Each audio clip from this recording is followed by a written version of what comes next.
USB driver mode.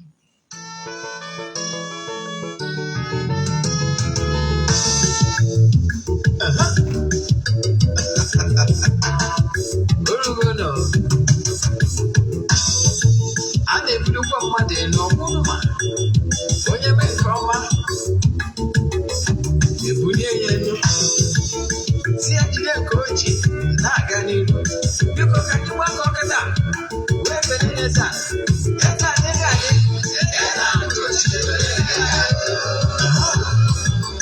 Eze-Ana Ugochi tubelu nwoke ọma na oraifite ị ga-adị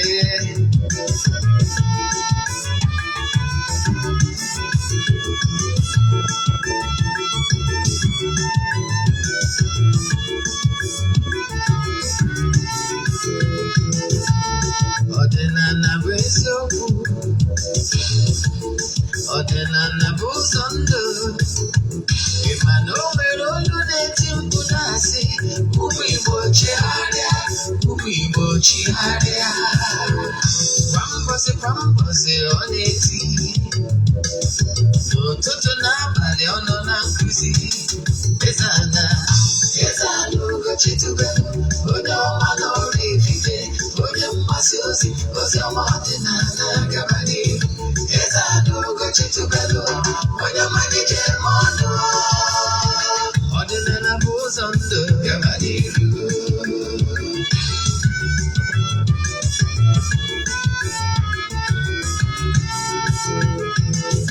Eze-Ana Ugochi tubelu onye ọma na oraifite onye mgbasa ozi ọma ọdịnala gaba n'ihu Eze-Ana Ugochi tubelu onye malite ọnụ ọdịnala bụ ụzọ ndụ gaba n'ihu Eze-Ana ga-adị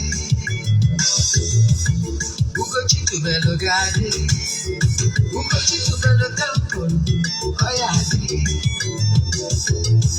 maka na eziokwu anwa chacha ndị ụka eriga anyị from the back oche nye anyị from the back fọdesi kala aka ghọrọ ụmụ Igbo si anyị rapụ nke anyị na nke feka mma buru Baịbụl bịa akwụkwọ akụkọ mepekwa chọọchị fa okpuru ụka bịakwa mmadụ Ugochi tubelu ekweghị ekwe Eze-Ana si n'ọma mme ụtụtụ ọma nọ ụmụ ọdịnala Igbo anyị abịakwanụ n'oge awa nke eziokwu oge anyị ji awa eziokwu niile agba nke ọ bụ mụnwa bụ Ogbuefi Eze-Ana Ugochi tubelu na-anọ n'isi n'ụbọchị tata maka ndị ọpụta abụ izi ha na-afụ m abụ m onye isi nchụaja na Ugochi tubelu ọdịnala tempụl anyị na-agba afa miri emi rụkwazi ọrụ mmụọ dị iche iche abụkwazi m onye isi nchụaja na ọdịnala Restoration Prayer Ministry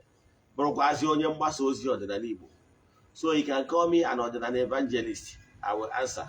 My mission is to help people live better life. N'ụbọchị taa isiokwu anyị ji wee bịa bụ gịnị ebe igo-ofo anyị kpọrọ prayer gịnị ebe igo-oji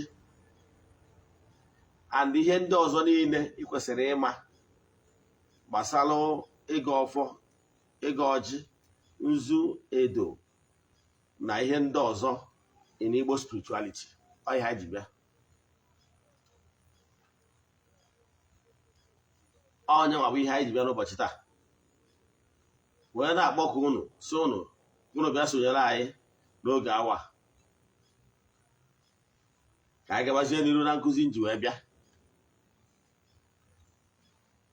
dịka otu wee malụ oge awa nke eziokwu bụ oge anyị ji agba eziokwu niile ọtọ ka ịghọta ya wee na-ayọkwazi gị ka ị na-anụ onu a na-esonyere anyị na-agwa ndị mmadụ maka eziokwu TV na-agbasa ozi ọma anyị na-akọwarụ ndị mmadụ maka ọdịnala Igbo n'oge awa nke eziokwu ihe anyị ji wee bịa taa anyị akọwagoro gị isiokwu ya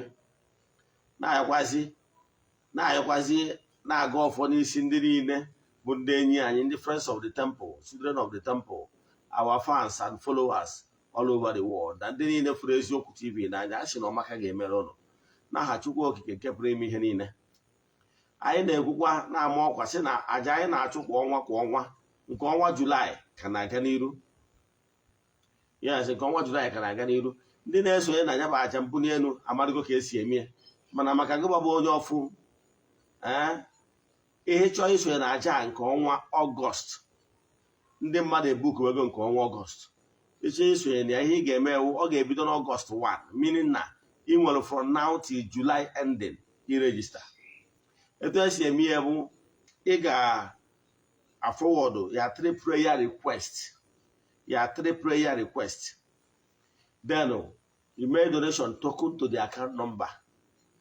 Yes, ị na-anya na television station anyị, ị ga-afụ account number mụnwa Ogbuefi Eze-Ana Ugochi tubelu. Yes, echefuna na Ogbuefi Eze-Ana Ugochi tubelu bụ my ọzọ title name. Ezigbo aha m bụ Chukwu nọnyere m Paul enwena m. Ị ga-afụkwa ya na that bank account ebe ị ga-esend token. Yes, ị send ya bụ token to the account number, ma ọ bụ chaatị anyị na WhatsApp nọmba anyị.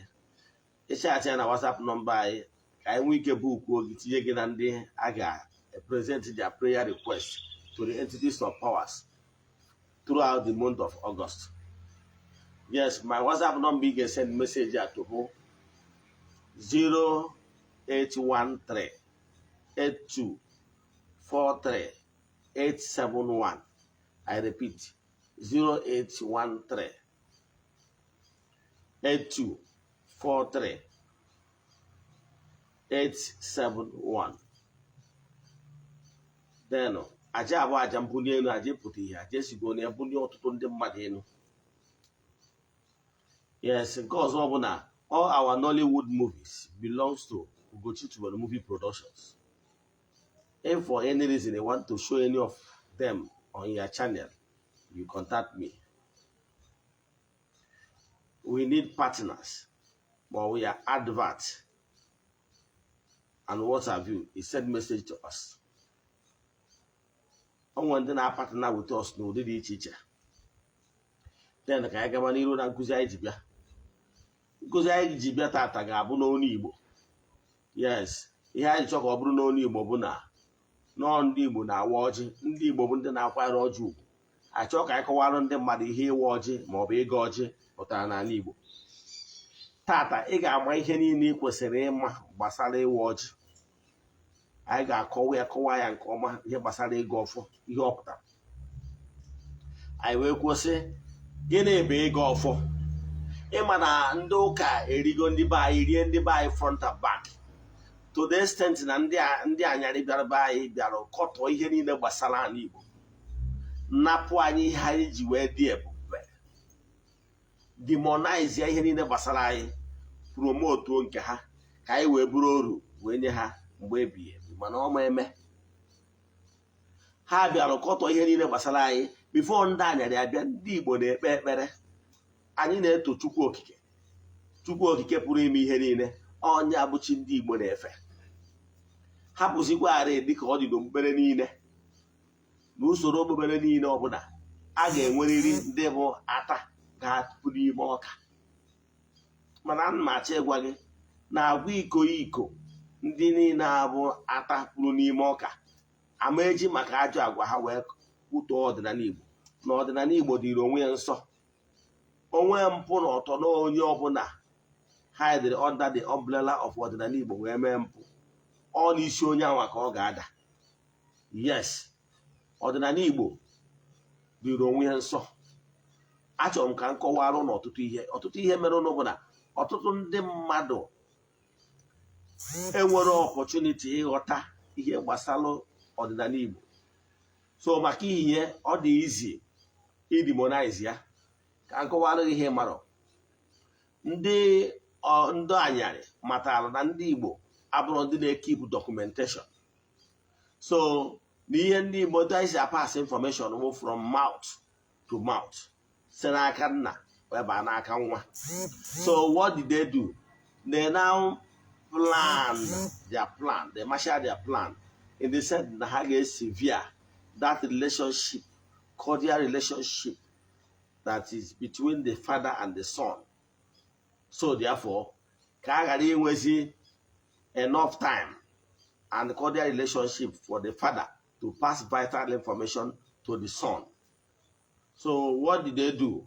Agwago nke na nkụziri mbụ na ihe ha mere bụ na mgbe nna anyarị wutere ụka ha kaba alụ kụnye n'ime ụmụazị na ha ga-disobey their parents na ọ bụrụ njọ. Ọnya bụ ife ha mere apụta ka ha mesizi ụmụazị bido nupụrụ nna ha isi. Onwe ọzọ ụfọdụ agbọrọzi ihe gbasalụ ntọala dịbe ha. Ihe ji wee mee ụdị awụ systematic move ka ha dị sure na break that bond and respect dị between nna na nwa n'ala Igbo.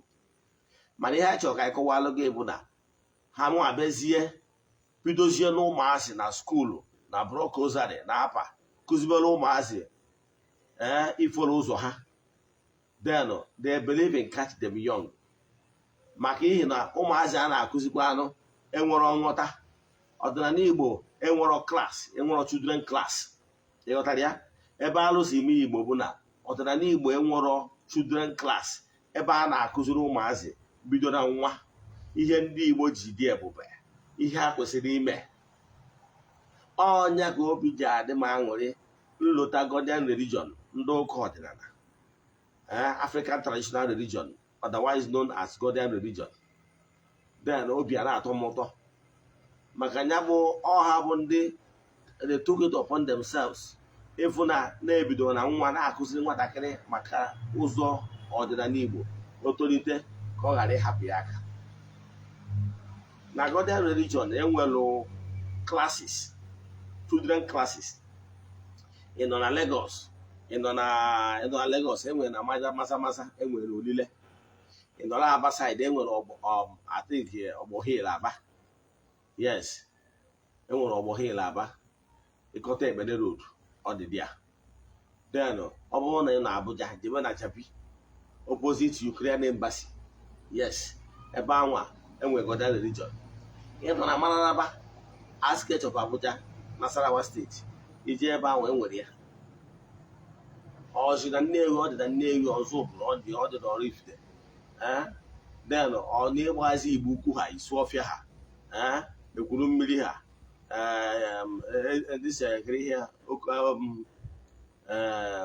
Ekwulọbịa ha. Ndị a niile Ghanaian religion ebe ọ bụla ị nọ jụọ ese Ghanaian religion. Ọ ga-enyere ya aka nna na-aga ụkpọrọ ụmụazị na-aga ụmụazị nwere children class. Maka na ebelivuru m nọọ maka na akọwara ọrụ ndị be anyị.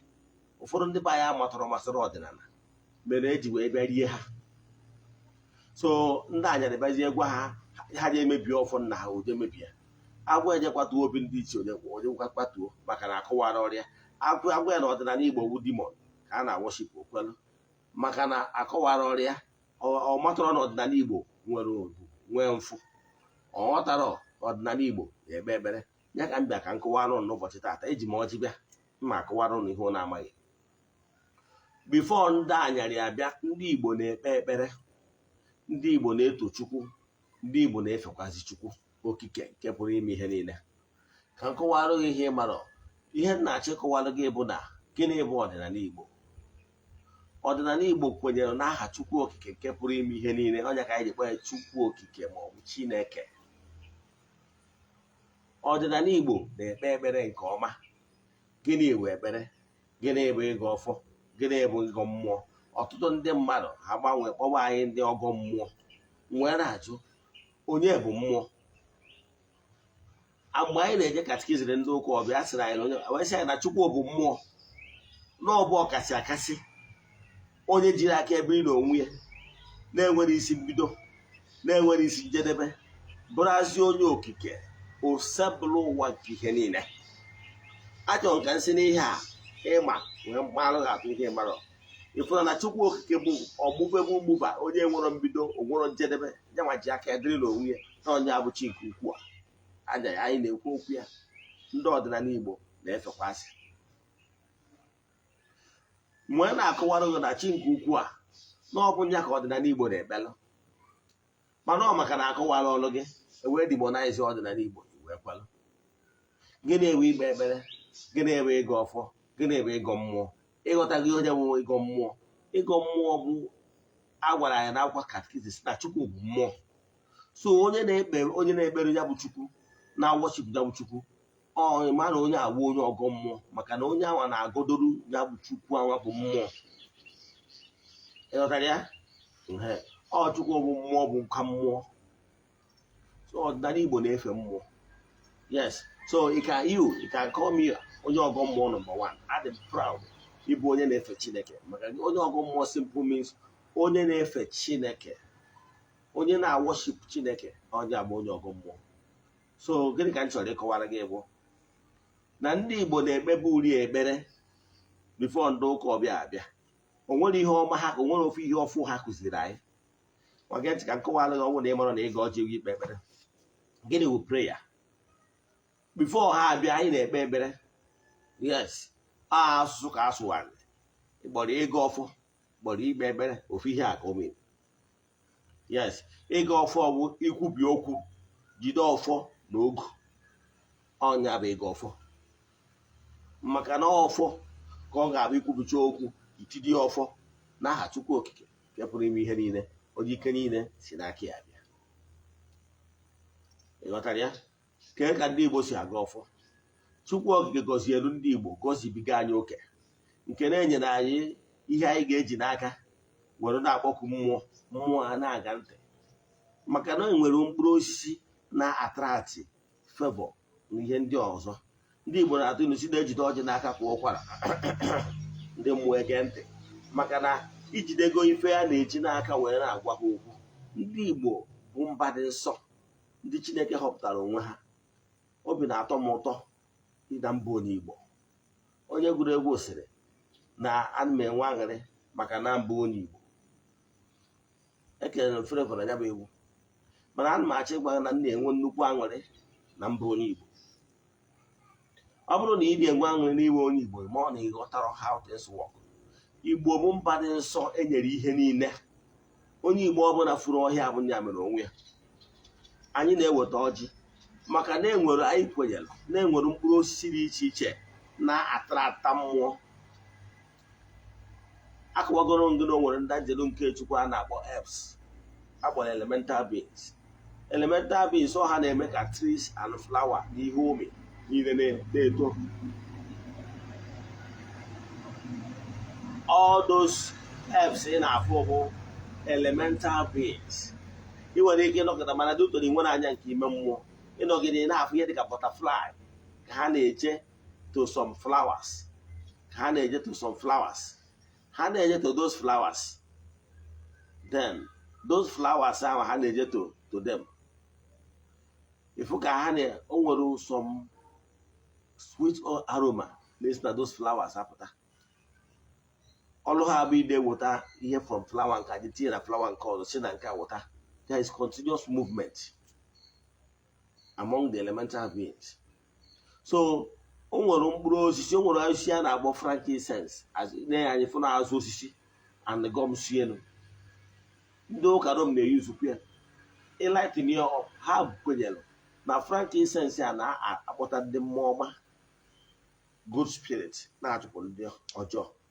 So ana m achọ ịkọwara gị na o nwere afịfịa na mgbọrọgwụ dị iche iche Chukwu Okike kere for a purpose. So na ọjị so na mkpụrụ osisi Chukwu Okike kere na ijiri ya n'aka wee kpọọ mmụọ oku na mmụọ na-aza. Mana ọ na-ịmara ihe ị nwere maka na eriri gị eri. Ọ mkpụrụ ọjị a ka ndị Igbo na ha jide n'aka ha wee kpee ekpere wee gaa ọfọ wee kwubie okwu n'aha Chukwu Okike. Ọtụtụ ndị mmadụ na-ajụ ma abịa nta ka nkụziere ụlọ etu esi ekpe ekpere nyanwa bụ ịga ọjị. Etu ahụ esi ekpe ekpere, ikpe ekpere bụ ịga ọjị. Anyị mesizie anyị jụọ ogu si elu. So ọ bụrụ ya bụzi na iji ọjị ihe na-eme gị iji ọjị n'aka ka a ghara isi n'ịbụ onye ọdịnala. Ọ bụrụ eziokwu. Onye ji ọjị n'aka nwere huge advantage because ijiri gị ihe ndị mmụọ na like ya bụ ijide n'aka kwa ụkwara ndị mmụọ ga na-ege ntị. Ka nkọwara gị ihe bụ ọjị. Ọjị fọrọ prayer, divide prayer into 4 parts. Yes, into 4 parts. Ị nụrụ ihe m kwuru ọfụma. And before ndị anya na-abịa, ndị Igbo na-agọbụ ọjị. Mmesịa nkọwachara ihe gbasara prayer eweta m ọjị, nwa ọjị ka ịghọta ka esi aga ọjị. Prayer is divided into 4 parts. 1 is called praises. Ịghọta mgbe anyị nọ n'ụka ọbịa. Yes, prayer is divided into 4 parts. praises, forgiveness, petitioning, number 3, and igo-oji, igo-oji, declaration. 4 parts. Prayer is divided into 4 parts. Whether in a beer or day ordinary, or in a beer or day gendoka, you still have the same 4 formats. Then can you get better? If you get better, we will try. You can let you work. Can't get your better. If you can let you work, you can put him in, you can either sit back here, but can never make a boss. I didn't do that, and didn't do. You can try you 2 years for a day, 3 years for 1 and then you will be angry. I found no guy will look into Obiana water. Animal to you on Apple Agui Obudono. Animal to you, or your Bully Wobayen, sitting by a Bully Wobayen. Or your name impossible to become possible. The unmovable mover, I am it here. Onye na-eme ihe mgbe a sị na olileanya na-adịghịzi ọchị nke ukwu a ka nne mgbake ya itube ya afa ịtụ ya afa na-atọ ka ya maka na onye abụ ihe eji kee mmadụ ka a na-etu Chineke afa na-etu ya afa mgbe dum ịtụ ya afa bụ ihe na-atụ ya ụtọ so ịghọta gị ọnya ka eji kee mmadụ to be working in harmony with him. In fact, ihe niile ekere eke na-etonye bụ Chineke. So tube Chukwu afa agwara m ọnụ ụfọdụ aghọtara na Ugochi tụbụ na temple na anyị nwere administration. Yes, every Thursday ka anyị ga-enwe ya administration n'isi ndị niile bụ children of the temple and the friends of the temple and our fans all over the world. Ọ ụbọchị anyị jere taa na ekpere. Otu ụbọchị m mewepụta time ka akọwalụ gị ihe mmadụ ga-awụ mee o wee nwee ike bụrụ children of the temple so na children of the temple ma ọ bụ ihe mmadụ ga-abụ ọ na-eme so na friends of the temple. Anyị nwekwa some partners too. Yes, ndị a bụ ndị a na-erute n'ekpere kwa ụbọchị kwa ụbọchị. Distance abụrụ ebara ya. Ị nwere ike isonyere anyị bụrụ one of the children of the temple. Anyị ga na-agọrọ ụfọdụ ekpere na-achụrụ aja n'isi everyday. Ọsọ ya bụrụ na ị nọ ụtọ nkọm, ọsọ ya bụrụ na ị nọ Dublin, ebe ọsọ ya bụ na ị nọ. Yes, as long as you're not under the sun, you are under the power of God Almighty. Because the sun, the power of sun, representing the power of the Almighty. Because no power can withstand the power of sun. So what am I saying? So prayer, the first department in prayer is praising God, Almighty Father. Praising Him and His entire team, as in forces that works with Him. We call them ndị angel nke Chukwu. All the spiritual forces na-ejere Chukwu na mmadụ ozi. Yes, those guided angels, call them any name. You call them English names, you call them principalities and powers, you call them the elders, you call them the living beings, you call them the 24 elders, you call them the 9 choirs of angels, whatever name you deem fit, it means something. In ordinary Igbo, we call them Ndichie. In ordinary Igbo, we call them Ndegede. In ordinary Igbo, we call them Ndembo, Ndegede and Ndembo. In ordinary Igbo, we call them Dani Kantana. Well, but as you know, teacher, we call them Abadi or Haudo, Ogugu. I mean, name them. I mean, it means the same thing. They are all angels of God. Then, what am I saying? That is prayer. So prayer is divided into 4 parts. Igo-ofo will prayer, if you don't know. So what am I saying? Now before ndanya I better ndị Igbo na Ogbuefi. Nke mbugolobo Igo-ofo praises. praise God Almighty and all the spiritual forces. Ndị na-agagharị na-eme mma na-atọ ndị mmadụ na-agbụ. Nke a bụ ofu. Then eje n'igo-ofo nke abụọ bụ, and the second department bụ asking for forgiveness. It's very crucial. Asking for forgiveness any way possible you have offended. 3. Petitioning. Asking for what you need, for your needs. It's called petitioning.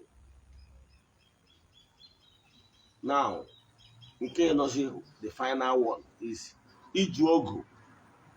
Ya ka ndị Igbo na ndị ụka na-agwọ back to sender. You will start making declarations. Maka na ike dị n'okwu ọnụ. Now, ka ngọziere Ugochi ka ịfụ na that 4 department dị na igo-oji.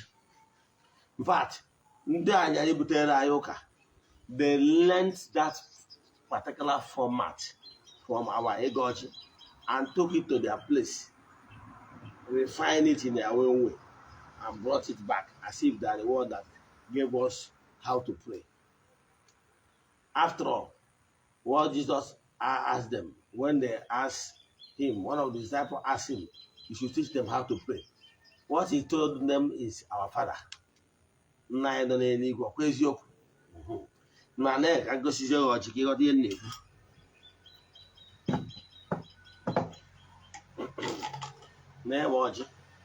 I got Ogbuefi no Igbo Kola. Yes, Kola nut. I know you can see it. Yes, Kola nut.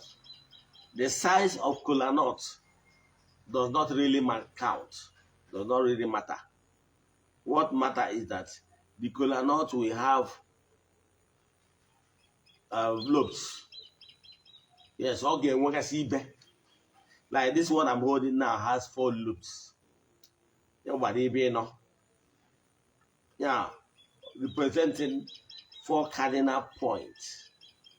These 4 cardinal points in this color now, if we break it, we see 2 feminine and 2 masculine, meaning making it 4 cardinal points.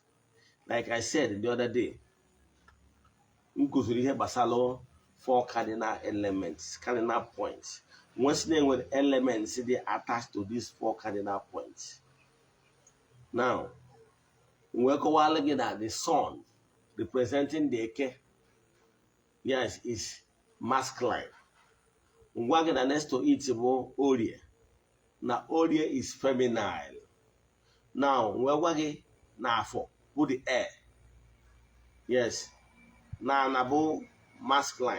Like, let me start again. Once again, Eke, which representing the fire or light element. Yes, more masculine. The female counterpart is feminine, called Orie. It represents female attributes. Why they thought and the Ukwanwa, the sun, who Eke, representing the Enu. Yes.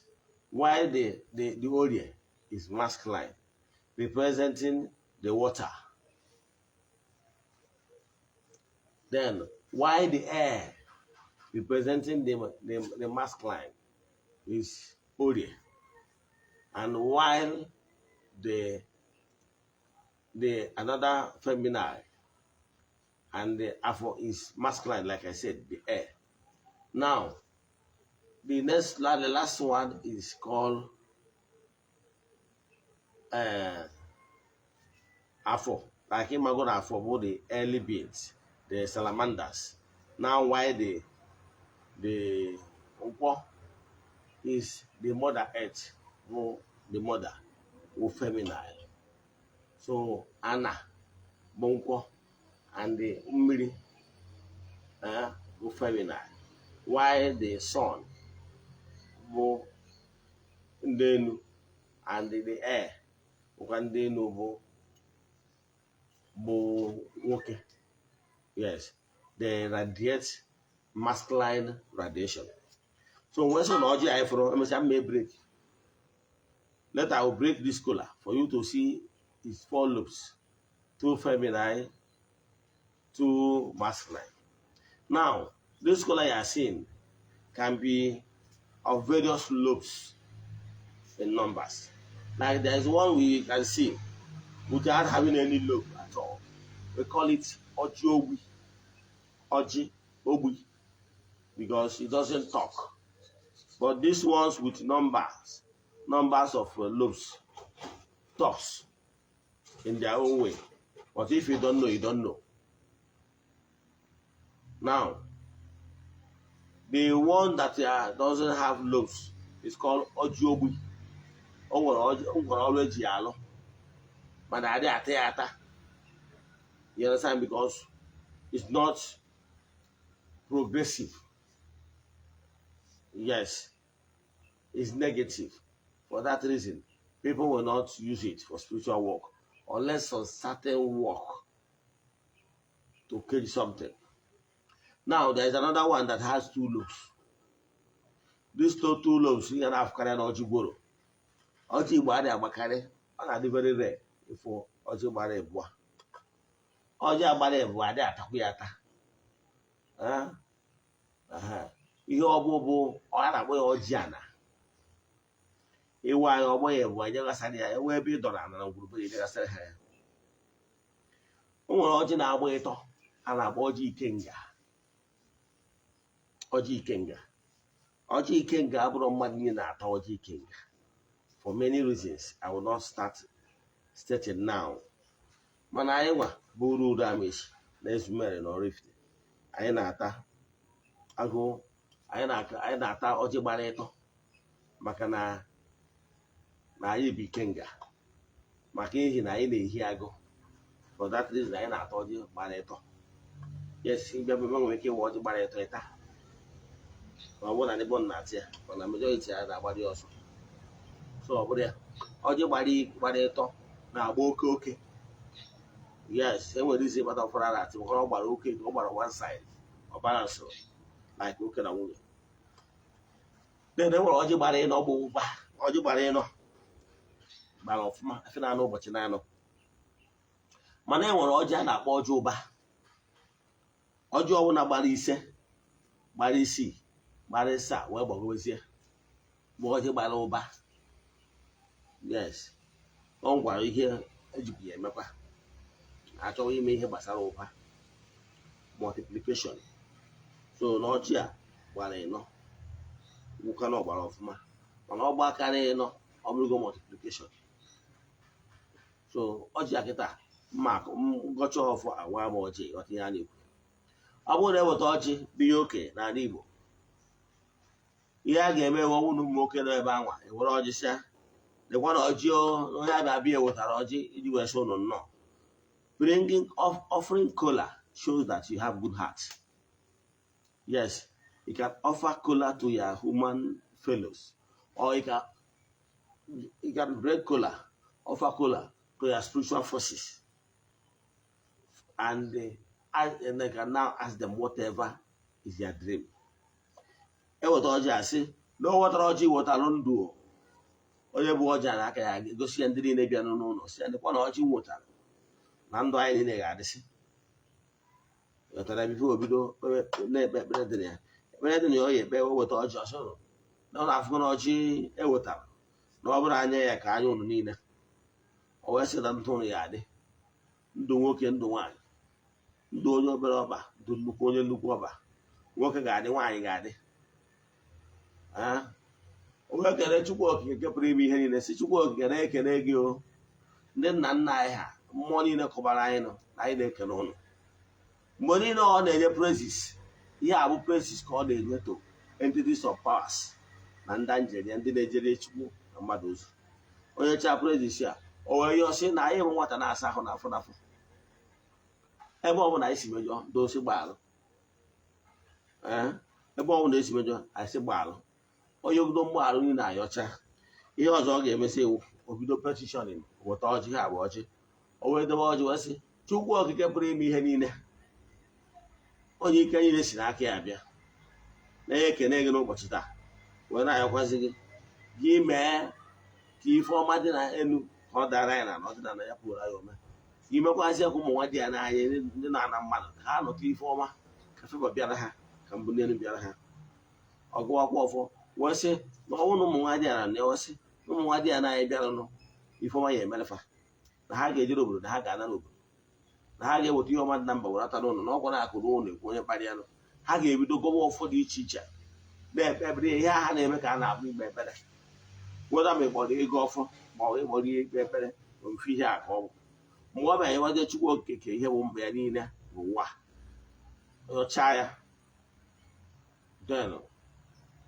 den mara omegosi ihe ịtọ, echefụta n'obe ụzọ mee prezis, mechaa prezis wee yọọ fọ mgbaghara mmehie ebe ọ bụ na o si mejọọ na anyị bụ nwata na-asa ahụ n'afọ n'afọ. O mesịa nke anwa, ihe ọzọ ga-abazi with the fourth stage bụ the final stage. The first stage ọ ga-ayọsị na ya na-ajụ ogu na-asị onye ọbụla chechara ihe ọjọọ ya eme ya, onye a ma onwe ya. Onye si na akwụ ya ama acha na mpama ya aba na nke ya. Onye ọbụla chere ihe njọ bụ onye ọhịa iru, onye chere m mma bụ onye ahụ iru. Ife ọma na-eme na ebe ndị ọzọ mere na be anyị, obidogoba ọfọ ụbọchị ọfọ si onye ọbụla chere ihe ọjọọ ya eme ya, ya were anaziri mmiri asị ise.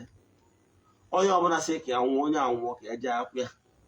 Ife ọma dị iche ka ọ ebidogoba na ọfọ ụbọchị ọfọ si na ọkwa etu anya si gụ ya ka ọ ga-esi mee na egwu ọfọ na oshi otu ọfọ na ihe ọ na-agba ihe abụ ka ọ gbọọ ka o gbuo onye n'ala, ụlọ bụrụ m ndị aka ebe na nkwubiri okwu dị etu a n'isi onye dị etu a. So ọ bụrụ ịga ọjị iwe ọjị n'ezie ka anyị wee ọjị, mana ọjị niile awụ ihe ndị mmadụ dị mọnaizi gị ụlọ ihe dị njọ ka ọ bụ na ọjị awa na nya bụ ọjị ya eji wee kpe ekpere that carrying the beauty and good wishes of our people. Iweruzi ọjị awụọ ifere ọjị aka nwụrụ na ọjị anwụrụ na-abịa ọjị anwụrụ na bịa nwee gba anọ. Yes, ka m bịa ka a na-aza efi ka ọ si wee dị. Ọjị a mbịa wụ na ị na-anya efi ya o mere nto ọ gbara 4 pieces. Ihe na ọchịrịchara anya n'elu, meaning na ihe nyere na ayịyọ na-emeri approve. Ịnezi anya na ọchị ị ga-afụ enwere 2 femidai. Let me arrange it for you to understand. Ị na-anya na ọchị a 2 anọ side a bụ feminine, while this 2 is masculine. Yes, amara ka m mesigo na mana ịwa ihe ya afụ na these 2 are ejima. They look alike. These 2 are feminine. So 2 female, 2 male. The same thing nkọwakwara gị na 4 cardinal points: masculine, feminine, masculine, feminine. Ọnya bụ ọjị. So ịwa ọjị enwere idol worship dị na ịwa ọjị, ịnọga ebe a ngwa ọjị nwere idol worship dị na ya. Mana ihe niile abụ na ndị ụka anyara bịa demonize everything. Ibe gị nwa na-ene m anya wee na-ahapụzi ịma na o wetara ọjị wetara ndụ. He who brings Kola brings life. So ọjị bụ ihe ị ga-echi ga-ahụ jide na ya n'aka. The spirit will start to listen because this year ọjị alone attract them. Then after ka ịwasị ala ọjị atọ ọjị, enwere ike ọ bụrụ na ị were nzu weta nzu tụọ nzu, asụcha nzu awa ọjị awacha ọjị atọ ọjị, atacha ọjị wepụta nzu, onye ọbụla ama nzu amasị ya nzu. Ọbụna nwere edo awụrụ edo, ọbụrụ na emesịa ya were nkwụ ọkụ megide tụsa n'ala wee kpọkụọ ndị iche si ha na nna atụkwara ụlọ nkwụ ọkụ ka ike wee dị ụlọ wee na-alụ m ọrụ mekwazie ka nna apụ ọkụ were ekpe ekpere. So nwere eletiri ọbụla demonize dị na ya. Ọ bụrụ na anyị gụchara ọjị a, ọ bụrụ na ị nwere ọjị nkwa ike were mmiri pour libation. Yes, you can use water. The only thing that the water connect slowly. Once you connect, you connect. The hot connect faster because the hot evaporates. So it catches life. So what am I saying is this? Ọjị is spiritual fruit that whenever you are holding ọjị on your hand and pray, the spirit listen. Because all a mystery called a spiritual fruit. ka ọ bụ. So what am I saying? Ama na ịghọta gị gbasara ọjị. Ọ bụrụ na agbachara ọjị a nwụọ ya, ọ bụrụ na ebu agbudoro ihu n'ala, ihe ọ pụtara bụ na ihe m yọrọ. Ọ bụrụ na ebu agbudoro ihu n'ala, ebu achọba ihu n'elu, ihe ọ pụtara bụ na ndị elu na ndị ala ha approve to answer my prayers. Yes, ọgwa nna m nwụrụ ya, ọgbọ etu ọ bụla o si gba, na aga nwere ike ọnwe na majority gbudoro ihu n'ala. Enwere m right ịyọgharị ya ịyọ, nwụgharịa dị ọjị. Yes, enwere m right ime ya. Like 2-3 times. Ọ bụrụ na ọ na-ekwu ofu ihe, wee gwa ha na ọjị nke na ihe ọ na-ekwu adọ positive dị ya gafe ewute ọdọwa. Nke ọzọ ọbụla, ọ bụrụ na iji ọjị wee gọchaa ọjị, imezi iwu anya bụ ọjị anwa. Ịwaji ọbụla ịwaji ọjị ebe ọ bụ na ọjị agbara ịbụa. Nke ihe emezi iwere ọjị awụsara ala, ma ọ na ọgbara ibe atọ ma na ọjị ogbi, iweruzie ọnụ gọwazie ọjị ọzọ. Ọjị ọzọ ya agọwazie iwu na ihe ịgọrọ na mbụ ka ị gọrọ na abụọ, gwazie ọjị n'idi ọjị bidokwa n'isi wee gọwa ọjị. Mechie tụọ nzuzo ife ọma, tụọ edo bụ ka o toru gị dị na akpụkpọ gwara gị maka hot. Ka m kwụsị ebe a. Ihe gbasara ọjị na ịga ọjị, etu a ka ị ga-esi na-eme ụtụtụ ehihie abalị, ya nwee patikula taịm ị ga-ewepụta iji aga ọjị, especially n'ụtụtụ. Imebie ụmụ mmụọ amara na ịgbawapụrụ ha ọjị, maka na ọ enwerịrị ihe iyi enye ụmụ mmụọ wee sị agọzie gị. Learn how to have something in hand. Anya ka ntị na-ejide ọjị n'aka kwa ụkwara ndị mmụọ ege ntị. Ya nwee ihe ị na-eji n'aka wee na-ayọ mmụọ ihe. Ya nwee ihe ị ga-eji n'aka wee na-ayọ mmụọ ihe. Ime etu ọ ga-abalị gị. Ka m kwụsị ebe a. Inwe ajụjụ na nkụzi a, send alụ meseji. Malụ ka esi agụ ọjị, malụ ka esi ekpe ekpere. Ihe a nkwuru kịta bụ preya. Iweta ọjị kene Chukwu okike na mmụọ niile so gị na ndị nna nna ha, kpọkụcha ha, iwee yọọ ha mgbaghara ebe isi mejọ. Yọcha ha mgbagharụ, then iwee yọọ ihe dị n'obi. Yọcha ihe dị n'obi, then iwee kwupie okwu, wee kwubesi okwu otu ndị Igbo si ajụ okwu. Na onye chechara ihe ọjọọ ya eme anya ma onwe onye osi anyị nwụọ, onye anwụọ ka anyị ji akwụ ya. Ọha ụbọchị ihe na-aga okporo ụzọ n'ụkwụ ya apụ anyị ama, mana ya ma atọ n'ilo na anyị ga-ejecha nata, maka na ọkụ na-ejecha na-ajụ ọfịa ma na-abụ onye nwe elu. Ibido kwubiwe okwu, na-ekwubi okwu n'inu okwu Igbo ji eri ji. Ọjị, ịwa ọjị na ịga ọfọ, ọ dị nnukwute mkpa maka na ike dị n'okwu ọnụ. Ihe ọbụla iji ọnụ kwute, etu a ka ọ ga-esi wee dịrị gị mma. Ihe ọbụla iji ọnụ kwute, etu a ka ọ ga-esi dịrị gị mma. Ihe ọbụla iji ọnụ kwute, etu a ka ọ ga-esi dịrị gị mma. Mana ọ bụrụ na irofu ikwu enete na ọbụla, mmanụ ọgụma mere onwe gị. Yes, so ike dị n'okwu ọnụ. Ịga ọjị na ikpe ekpere abụrụ ihe ọjọọ. Ọgwa ndị chọrọ ịga ọfọ ma anyị jiri ọjị, eleghị anya niile obodo oyibo ma ọ niile ugwu Awụsa na-efu ụlọ ọjị. Ọma anakwaghị ikpe ekpere, ọma anakwaghị iju ogu. Yes, na olite ndị nwere ọjị maka na ijiri ọjị n'aka. Yes, mana ị ga-ajụ okwu, kwubi okwu maka na ike dị n'okwu ọnụ. Na-eme etu a everyday. Mgbe ị na-eme ihe a, ị na-akpọ mmụọ oku. Ka m kwụsị ebe a. Ị na-erecha ihe a nkụzi tata, nwa ajụjụ na ya, ma ọ bụ na ịchọ ka agbara gị afa miri emi, send ya meseji na 08138243871. Ọnya bụ ebe ị ga-esi nye meseji. Ma ọ bụ na ịchọ ka agbara gị afa miri emi, send ya meseji na 08138243871. Bido gọba ọfọ, bido gọba ọjị. Maka na ihe ikwu n'ọnụ ka mmụọ na-anụ, na-ekwubi okwu. Don't be lazy to the extent that you will not have time to make a declaration that will be of great help to you. Ka m kwụsị ebe a. Ka ọ dịkwa n'oge awa nke eziokwu echi niile. Nọnyekwara anyị n'oge awa nke eziokwu, gwa ndị mmadụ maka Eziokwu TV. N'aha Chukwu okike nke pụrụ ime ihe niile, ekwe m okwu ngọzi n'isi ndị niile sonyere anyị n'oge awa nke eziokwu. Ụbọchị tata, ụbọchị Orie, a sị na Orie eritere anyị ihe ọma ma ọ ripụrụ anyị ihe ọjọọ. Akpọkuo ndị njeru nke Chukwu niile, ndị na-agagharị na-eme mma, ndị na-eri oke n'ụbọchị Orie, ka unu bịa kwudoro anyị, gọzie anyị n'ụbọchị taa, gọzie aka ọlụ anyị. A sị m ihe anyị ga-eri bịa, ihe ya eri anyị bịakwana. a sị na anyị ga-ejere obodo na anyị ga-anakwaziri obodo.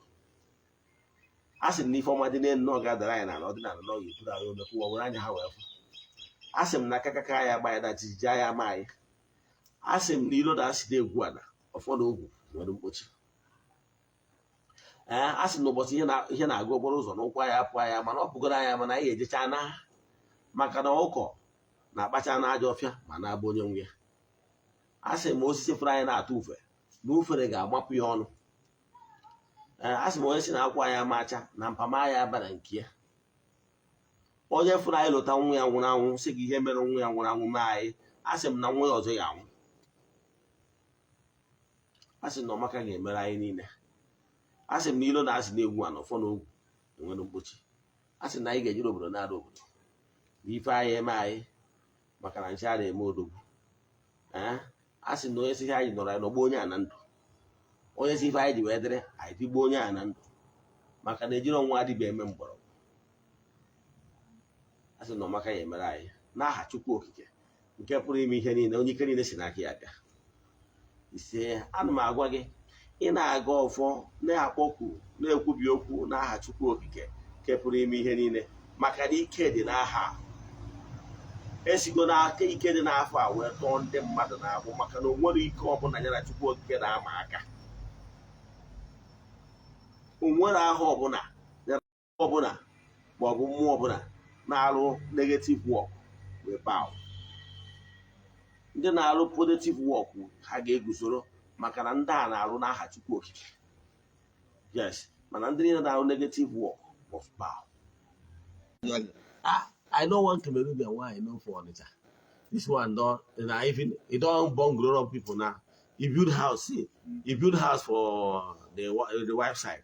As if you like, I don't know whether that's why I go see go Cameroon because the wife side they give her land, he build house there. Now rich man if you know we say the woman don't born grown up people for now. That's why I don't go Cameroon again. No.